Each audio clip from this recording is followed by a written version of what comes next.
Hello बच्चों, पीके medical channel में मैं पवन विश्वकर्मा आपका बहुत बहुत स्वागत करता हूं।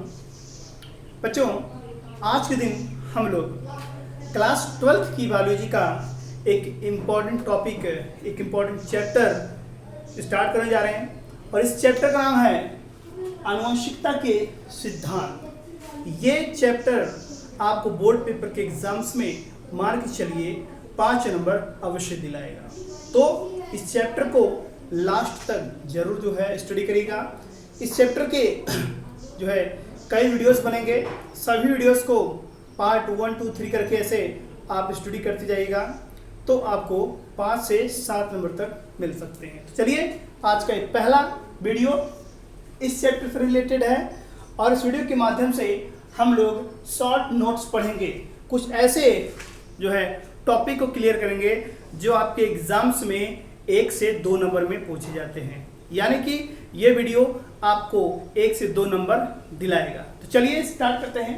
तो सबसे पहला हमारा हेडिंग बनेगा आनुवंशिकता से संबंधित कुछ महत्वपूर्ण टिप्पणियां। इसे आप नोट्स बना लीजिएगा हेडिंग के रूप में। तो इसमें हम स्टार्ट करेंगे। सबसे पहला हेडिंग, आनुवंशिक लक्षण किसे कहते हैं। तो सबसे पहला आपका हेडिंग ये है, आनुवंशिक लक्षण क्या होता है। तो लिखना कैसे है वो सुनिएगा। वे लक्षण जो एक पीढ़ी से दूसरी पीढ़ी में जाते हैं अथवा करके, वे लक्षण जो माता पिता से उनकी संतानों में जाते हैं अथवा करके, वे लक्षण जो मातृ कोशिका से संतत कोशिका में जाते हैं, ऐसे लक्षण आनुवंशिक लक्षण कहलाते हैं। आई होप ये हेडिंग आपकी क्लियर हो गई होगी। एक बार फिर सुन लीजिएगा। ऐसे लक्षण जो माता पिता से उनकी संतानों में जाते हैं या फिर एक पीढ़ी से दूसरी पीढ़ी में जाते हैं या फिर मातृ कोशिका से संतत कोशिकाओं में जाते हैं, ऐसे लक्षणों को हम आनुवंशिक लक्षण कहते हैं। कुछ लोगों को एक कन्फ्यूजन होगा कि मातृ कोशिका क्या होती है, संतत कोशिका क्या होती है। तो इसके बारे में हम लोगों ने सबसे पहला चैप्टर जो था जीव में जनन, वहाँ पर डिस्कस किया था। फिलहाल मैं एक लाइन बता देता हूँ। एक कोशिका जब टूटती है तो उससे 2 कोशिकाओं का निर्माण होता है। जो कोशिका टूटती है उसे हम मातृ कोशिका यानी मदर सेल कहते हैं और जो कोशिका बनती है उसे हम संतति कोशिका यानी कि डॉटर सेल कहते हैं। तो याद रखिएगा, एक पीढ़ी से दूसरी पीढ़ी में जो लक्षण जाते हैं उन्हें हम आनुवंशिक लक्षण कहते हैं। याद रखिएगा, आनुवंशिक लक्षण 2 तरीके के हो सकते हैं। कौन कौन से? एक आपका बनेगा दैहिक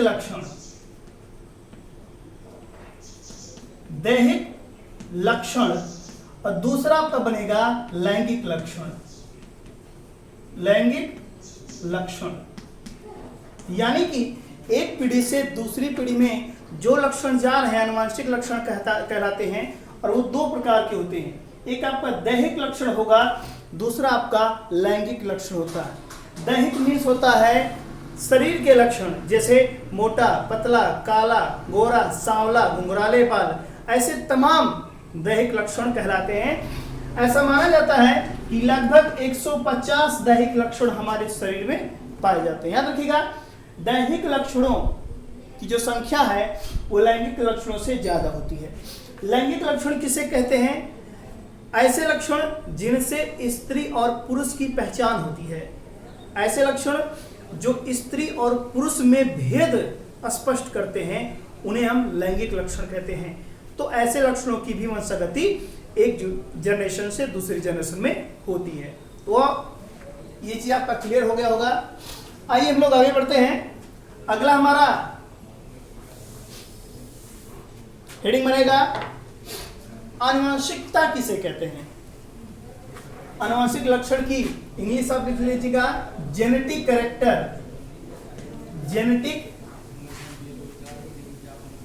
कैरेक्टर, ये इसकी इंग्लिश होगी। दूसरी हेडिंग हमारी है आनुवंशिकता किसे कहते हैं। याद रखिएगा, आनुवंशिकता जिसे आप हेरिडिटी लिखेंगे।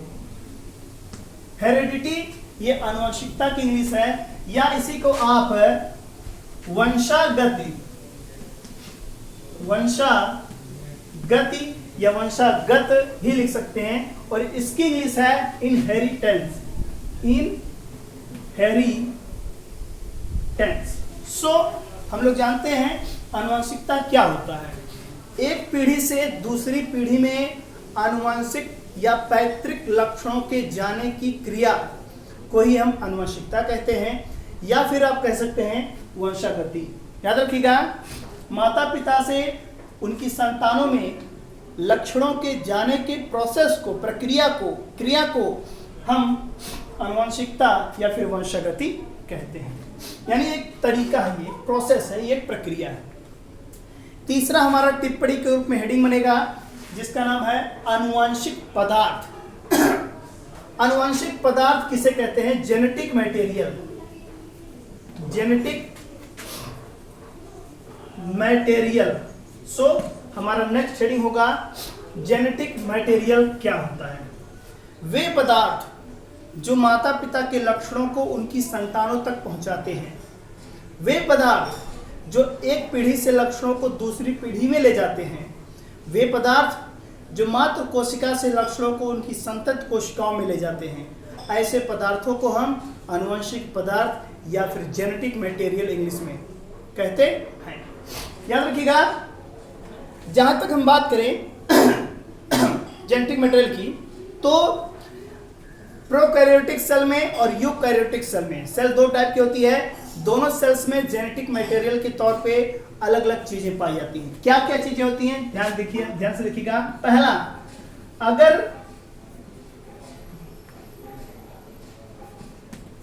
प्रोकैरियोटिक सेल है तो वहां पर जेनेटिक मटेरियल के रूप में सिंगल स्ट्रैंडेड डीएनए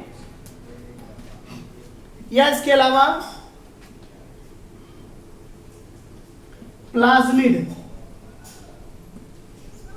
ये दो चीजें पाई जाती हैं। याद रखिएगा, अगर प्रोकैरियोटिक सेल है तो ऐसे सेल्स में बैक्टीरिया जैसे जीवों के कोशिकाओं में जेनेटिक मटेरियल के रूप में सिंगल स्ट्रैंडेड डीएनए, जैसा कि आपको पता है कि डीएनए में दो धागे होते हैं, एक धागा अगर आप हटा देते हैं तो एक धागा जो बचता है उसे हम सिंगल स्ट्रैंडेड डीएनए कहते हैं। तो याद रखिएगा, प्रोकैरियोटिक सेल में जेनेटिक मटेरियल के रूप में एसएसडीएनए यानी सिंगल स्ट्रैंडेड डीएनए या फिर प्लाज्मिड होता है।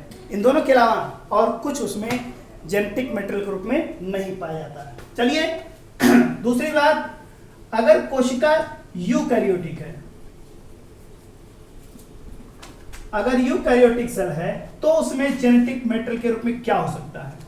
उसमें डीएसडीएनए होगा। डीएसडीएनए में होता है डबल स्ट्रैंडेड डीएनए। डीएनए में दो धागे होते हैं, आपने डीएनए का स्ट्रक्चर देखा होगा, इस डीएनए को हम डबल स्ट्रैंडेड डीएनए कहते हैं। तो ये डीएनए इसमें पाया जाता है।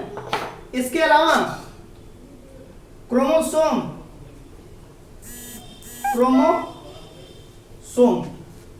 ये चीज जेनेटिक मटेरियल के रूप में पाया जाता है, गुणसूत्र जिसे कहते हैं।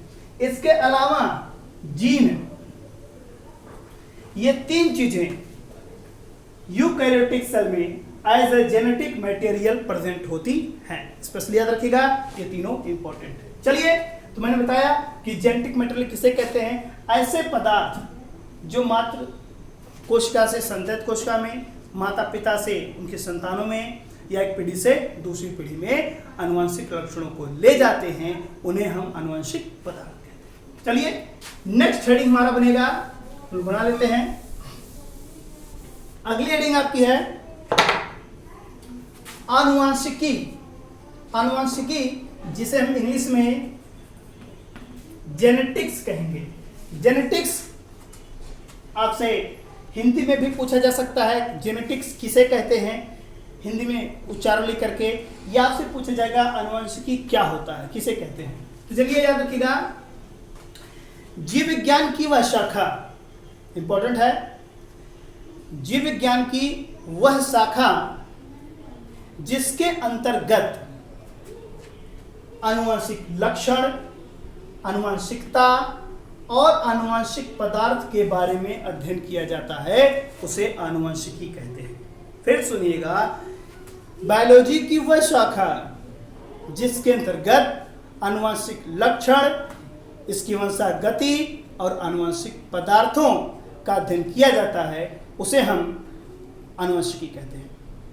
याद रखिएगा, अगर आपसे कभी भी आनुवंशिकता शब्द का प्रयोग पूछा जाए, आनुवंशिकता शब्द का प्रयोग किसने किया या जेनेटिक शब्द का प्रयोग किसने किया, तो उसके लिए याद रखिएगा आनुवंशिकता या फिर आनुवंशिकी या फिर आनुवंशिकी पूछा जाए तो इसका प्रयोग, इस शब्द का प्रयोग, शब्द प्रयोग जो है सन 1905 में बेटसन ने किया था। बेटसन साइंटिस्ट हैं, इन्होंने ही सबसे पहले आनुवंशिकता या आनुवंशिकी शब्द का प्रयोग किया था। याद रखिएगा। इसके अलावा आपको यहाँ क्या लिखना है कि आनुवंशिकी के जनक कौन है? Gregor John Mendel. याद रखिएगा, ग्रेगर जॉन मेंडल, इन्हें कहा जाता है क्या? फादर ऑफ मॉडर्न जेनेटिक, यानी कि आधुनिक आनुवंशिकी का पिता या जनक पूछा जाए तो वहां पर हमारा आंसर बनेगा ग्रेगर जॉन मेंडल। यही हैं जिन्होंने आनुवंशिकता का सिद्धांत दिया है। आगे हम लोग इसके बारे में डिटेल पढ़ने वाले हैं। याद रखिएगा, ये जो चैप्टर है कम से कम मैं बताऊं तो फिर भी मान चलिए 15 वीडियोस इसके बन सकते हैं, यानी कि 15 वीडियो में ये चैप्टर फिनिश होगा। लगभग बता रहा हूं, उसके ऊपर ही जा सकता है। तो सारे वीडियोस को आप ध्यान से देखिएगा, लास्ट तक देखिएगा, तभी आपका ये चैप्टर क्लियर हो पाएगा। चलिए, हम लोगों ने अभी तक 4 हेडिंग जो है क्लियर किया है। अगला हमारा हेडिंग बनेगा, उसको हम लोग फिनिश करते हैं। नेक्स्ट हेडिंग जिसका नाम है संकर तथा संकरण क्या होता है। यह इस वीडियो का लास्ट हेडिंग है। संकर को जिसे हम हाइब्रिड कहते हैं और संकरण जिसकी इंग्लिश है हाइब्रिडाइजेशन। हाइब्रिडाइजेशन। तो चलिए, संकर तथा संकरण क्या होता है यह हम लोग इस वीडियो के माध्यम से जानते हैं। दो भिन्न भिन्न प्रजातियों के मध्य, परिभाषा इसकी लिखेंगे, दो भिन्न भिन्न प्रजातियों के मध्य जब जनन कराया जाता है तो इसी प्रक्रिया को हम संकरण कहते हैं, हाइब्रिडाइजेशन कहते हैं। जैसे आप कोई भी एग्जांपल दे सकते हैं। एग्जांपल के तौर पे आप जानवरों का एग्जांपल दे सकते हैं, पौधों का एग्जांपल दे सकते हैं, कुछ भी, लेकिन समझने के लिए, क्लियरली समझने के लिए आप जानवर का एग्जांपल दे सकते हैं। चलिए, जैसे एक देशी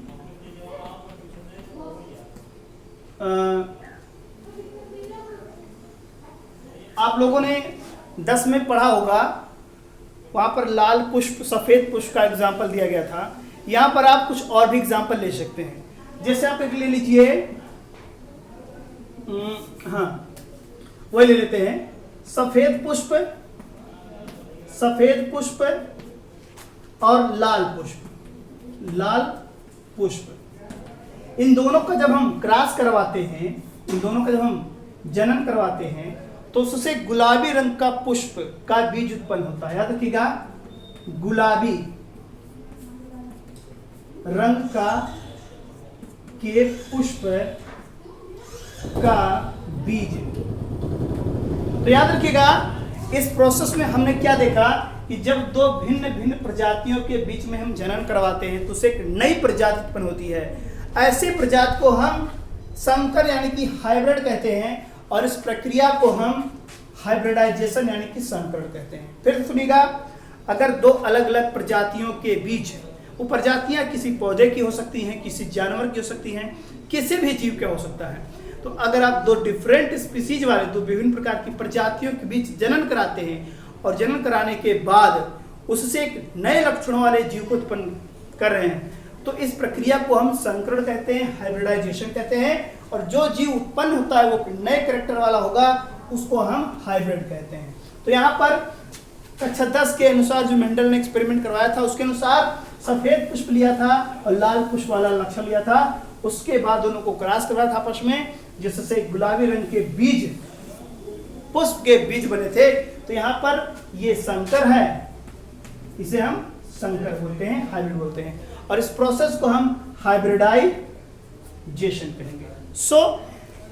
आगे हम लोग अगले वीडियो में पढ़ेंगे एक संकर संकरण किसे कहते हैं, द्विसंकर संकरण किसे कहते हैं, अन्योन्यता संकरण क्या होता है, टेस्ट क्रॉस क्या होता है, बैक क्रॉस किसे कहते हैं। ऐसे क्रॉस के प्रकार के बारे में हम लोग अगली वीडियो के माध्यम से डिस्कस करेंगे।